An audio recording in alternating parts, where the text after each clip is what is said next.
Hey, everybody, thanks so much for joining us right here on The Right View. Tonight, we're joined by the president and global CEO of the International Fellowship of Christians and Jews, Yael Eckelson. So much excitement right now, Yael. Thank you so much for joining us. In terms of what's gone on in the world, the fact that we've seen, wars in it, especially there in the Middle East. But for those who are not familiar, give us a kind of a background and introduction to the International Fellowship of Christians and Jews, the mission, and why it's still important, even when we see peace around the world happening in so many different respects, to still support this mission. Well, thank you so much for having me on. What an honor and blessing it is to be with you. The fellowship, as we call it for short, the International Fellowship of Christians and Jews, we are an organization that's grassroots, that we represent the masses of Jews and Christians who believe in forming bridges with one another and relationships and partnerships. And when we do that, what we see is that biblical prophecy comes to fruition. So what the fellowship does every single day on the ground in Israel and around the world is that we feed the hungry, clothe the naked, shelter the poor. So it's based really on this human to human relationship that we need to stand together now more than ever. Jews and Christians, as Jews are being targeted in the rise of anti-Semitism globally, and as there's more Christian persecution happening today than perhaps even any time in my lifetime, even though it's not reported, that we have to stand together now more than ever to make both communities stronger. Well, I couldn't agree with you more. I'll tell you, someone who is paying attention to all of that, to the anti-Semitism, to, Christians being attacked around the world, is President Donald Trump. And it does feel like that things are moving in the right direction, but we still have to be vigilant. We still have to be on top of this. And we still need organizations like yours who are going out of your way to ensure that, those who seem like maybe they've been forgotten and left behind are not.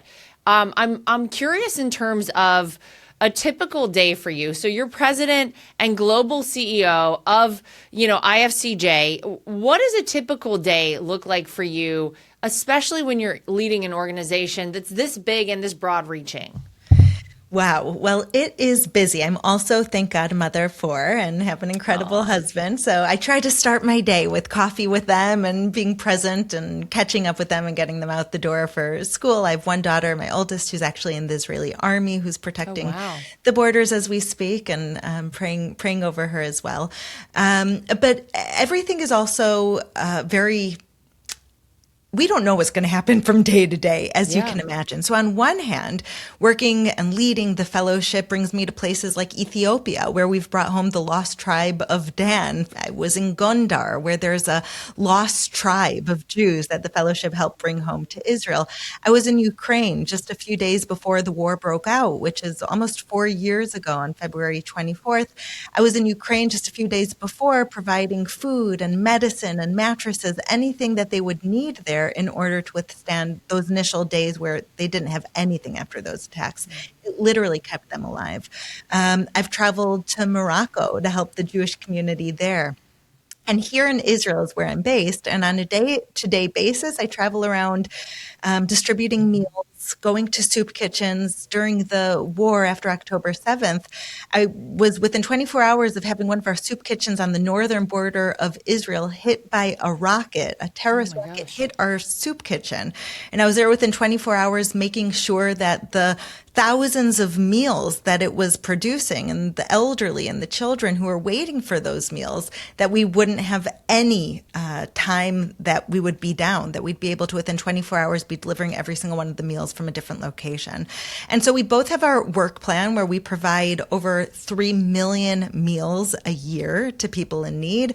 We've built thousands of bomb shelters in Israel. We help protect hospitals in Israel. We're bringing the Jewish people home from all four corners of the earth. And we're really both saving lives, helping the Jewish community escape persecution, anti-Semitism. We're fulfilling biblical prophecy. But even bigger than that really is fixing and making this right, the relationship between the the Jewish and Christian community that for thousands of years was so volatile, was full of such hatred and such animosity.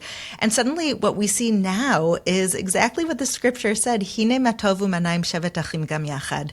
How good and how pleasant it is when brethren dwell together in peace. So as I'm going out and saving lives every day, always tell the people, it's not me who's doing this. This is from Christians around the world, people who are living in the spirit of Corrie ten Boom and Pastor Dietrich Bonhoeffer, to be there to save lives in a time when the Jewish community has never felt so alone.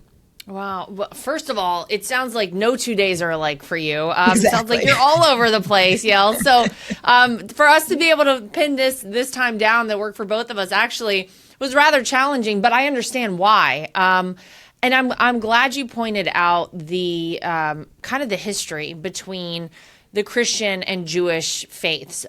They're actually so closely aligned. And if you read the Bible tells us that we're duty bound essentially as Christians to support our Jewish brothers and sisters. And it's one of the things that you hear President Trump also talk about very often. This is what we're supposed to do. And I think it's been so refreshing and so incredible to see, at least really in the past couple of years, that it feels like it's been the Christian community who's really kind of stood up for and stood behind the Jewish community, especially I've seen it here in America, but talk about worldwide. Why is this so important? Why is building this bridge between Christians and Jews, having that partnership, so important in today's world? There are so many reasons why this relationship is so important. You can look at it, of course, through the political eyes, that the Jews and the Christians are being persecuted. And we'll speak about it soon, but the fellowship is actually inside of Syria, helping persecuted Christians as well. You see what's happening in America, that there are churches that are being shot up the same way there are synagogues that are being shot up, that the Islamic extremists, they're the ones that are saying both Christians and Jews are the infidels, that first they're going for the little Satan, which is Israel, and then they're going for the big Satan, which is America. They're going for first the Saturday people, who are the Jews, and then they're going to the Sunday people, who are the Christians. So you could look at it simply from a security and political situation, that right now, more than ever before, we need to stand together because we have a common enemy. But I think it's so much deeper than that. I think that this has been seen, this relationship that we're living today was seen by our prophets thousands of years ago. You see a day, Ki beiti bet tefillah lekol ami, my house will be a house of prayer for all the nations. Those are the Judeo-Christian values. That's what we're standing for. I lay before you life and death. Choose life. That's what Jews and Christians are standing together in. The sanctity of life against those who want to destroy it. And of course, we know in Romans what Christians always read and believe and say, that Christians are grafted onto the rich olive tree of Israel. And never forget, it says, even more than the roots need the branches need the roots. That from the Old Testament to the New Testament, from Moses to Jesus, we see that Jews and Christians have been called by our forefathers, by our prophets, saying, don't forget how sacred this relationship is. And what I've seen in leading the fellowship is that when we stand up to this call, when we answer with that biblical word of hineni, which means here I am, willing to do what's hard in order to do what's right. When we do that, God rains down his blessings and enables literally biblical prophecy to come to life before our eyes by us partnering with God to feed the hungry, clothe the naked, to be there to stand next to one another, lift us up when we're down, and to know for the first time in history as Jews and as Christians that we're not alone.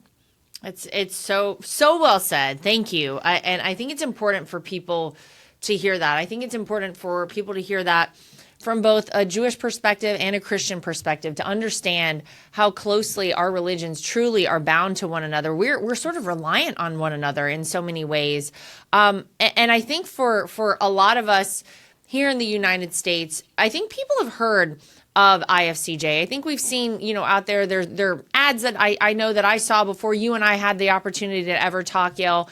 You're doing the real work, though. This isn't just something that, you guys make an ad about and that, we might see here in the United States.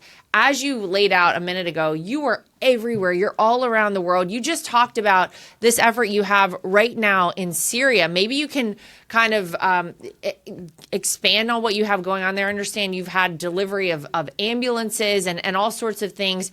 Can you tell us a little bit more about that effort? Because I think it's important for people to understand when you send your money to an organization, you want to know where it's going. You guys do a really good job of ensuring people understand that, but maybe you can give us a little bit more, especially about the recent effort in Syria. Well, first of all, it's so important to recognize that all those ads that you see, it's like fun even calling them ads because it's just a camera following me on project visits. None of them are staged. None of them are actors. They are all real recipients of fellowship aid who are getting the food box, who are getting the medicine, elderly in the middle of nowhere Ukraine, who are getting heat for the winter. And even in Ukraine, for example, right now, we have to store many different kinds of heat because some people need wood for their wood burning stove. Some people need generators because they live in buildings in Kiev that hasn't had any running water or electricity for over a week, and it's minus 20 degrees there.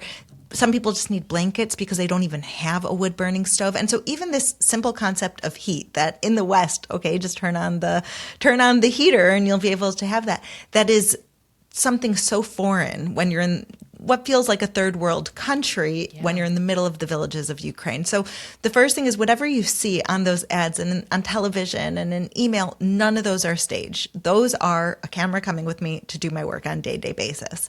And so we've gone to the most middle of nowhere places when we hear that there are people in need, people who feel like they've been forgotten, neglected, and we focus on the Jewish community, Holocaust survivors, to let them know that Christians stand with them, to give them that emotional and spiritual hope in their final days that they're not alone and Christians are praying for them and standing with them.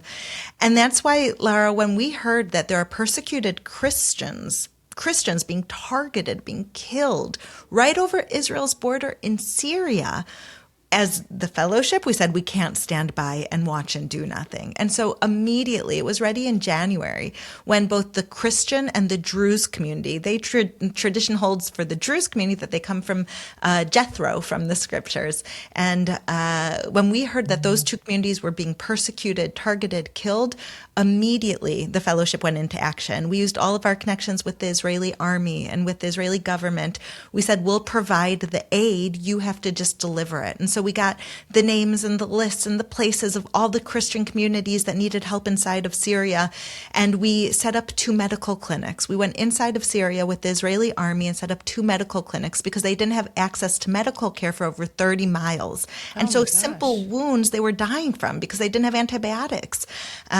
We went and delivered thousands of food boxes. And then a few months later, when all of us saw the massacre in Soweto, the fellowship actually had worked with the Air Force of Israel to bring helicopters and bring in medical aid and food to the Christian communities inside of Syria. But the message that we're giving to the Christian community inside of Syria or the Jewish community inside of Israel or Holocaust survivors in Ukraine or the lost tribe in Ethiopia, it's all the same. Hine matovu manaim shevet achim gam yachad, just as it says in Psalms, how good and pleasant it is when brethren dwell together in peace. We have to take action to bless one another. That's our duty and our privilege. Well, it's really amazing stuff that you're doing. And I want to say thank you for your work because it's so easy, I think, so often for people to say, look, I'm too busy. I don't have time to deal with this. This is on the other side of the world. And you make it so easy for people to get involved, and we should all get involved, Yael, because this ultimately, yes, it feels like it's so far away, maybe over in the Middle East. It impacts our lives here in America, and we're all together in this. And so for people out there who are watching this, who maybe want to get involved, how can just an everyday person who says, I'm never going to have time to go over and do it, they can get involved right now. They can help support the work that you guys are doing. Yes, they can. And I believe that when God makes a promise, he keeps it forever. And he promised in Genesis 12:3, I will bless those who bless Israel. And I have a book of stories of people who are like, Oh my gosh, after I gave even one donation, the level of blessings that came to me and my family are Wow. unprecedented.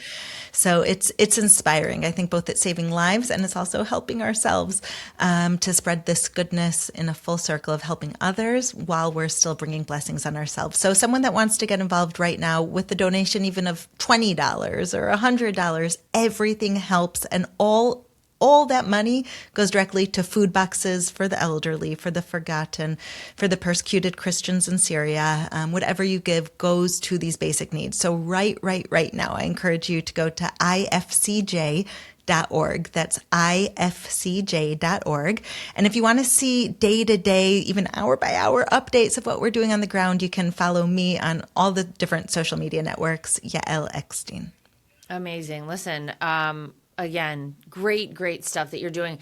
Before I let you go, I'm so curious. It's so interesting to hear you say that people who have kind of gotten involved, even if it's a minimal donation, feel like they themselves are being blessed.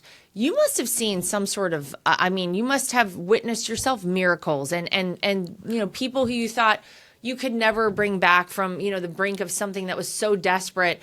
And I don't know, do you follow people? Do you keep up with their stories long term? What have you seen out there that's impacted you the most? Oh, wow. Well, there's the stories of the donors that I hear all the time of. I was not too long ago with a woman. It was after October 7th and the war began. We were placing bomb shelters at children's bus stops. And she said, "Yael, I feel led to donate one of these shelters. How much is it?" And I said, "It's a lot of money for one person to donate. It's $13,000 for a shelter at a bus stop." And she looked up to the heavens and said, "Wow. I've been saving for years for what I thought was to renovate my kitchen. And now I have exactly $13,000. And I realize it was God having me save so I can save the lives of children in Israel as they're Oh my at their bus gosh. stop." And she placed a shelter. And I've kept in touch with her. And she always tells me, "Yael, the level of blessings on my family is unprecedented. My daughter, who I've been praying for that she would find a good boyfriend, has found a Christian young man who she loves." And I just hear in all different ways that God works. And of course, being able to go out and look for more people that need help. During the Iran war in Israel, this is just one example. Sometimes the fellowship would be there. We're the first responders of humanitarian aid. And so sometimes a rocket would fall and it would destroy. There was one attack that I was at that destroyed 4 buildings, and for 2 miles, all the windows were broken. And it happened in a very poor neighborhood. And we got there before even the first responders. And I go with food and with prepared food and food boxes. And someone came to me and said, "Yael, there's a woman, she's 91 years old and she needs food. She doesn't have anyone. She fell on the way to the bomb shelter and she's just been bedridden. Nobody's helping her." And me and my team, we ran over to her house and we walked in, and she was frail and she had cuts and bruises all over her body from falling. And I looked at her and I said, "We're here to bring you food and we're not going to leave you." And she started crying. I said, "Wow, you're hungry, you need food." She said, "I'm hungry, I need food. I haven't eaten for over a day, but that's not why I'm crying. I'm crying because you haven't forgotten about me, and God hasn't forgotten about me." And for me, that was the message that we are all so connected. We have the ability, one person in America has the ability to remind an elderly 91-year-old woman in Israel in the war zone that she's not forgotten. And that's what keeps me going strong. That's what continues to give me strength every day to stand up and say, "Hineni, Lord, here I am, willing to do what's hard in order to do what's right." It's amazing. I'm sure you could talk to us for hours about all the stories you have like that, but we want you to get back to work. We want you to continue all of your great efforts. Thank you so much again, Yael, for all you do, for doing the what I know people probably look at as tough work. I can tell you love doing it. It's what I think you were put on this earth to do. Thank you for doing it, and thank you for allowing us all to participate as well by contributing whatever it is we can, and sharing your story here today with us. So we appreciate it.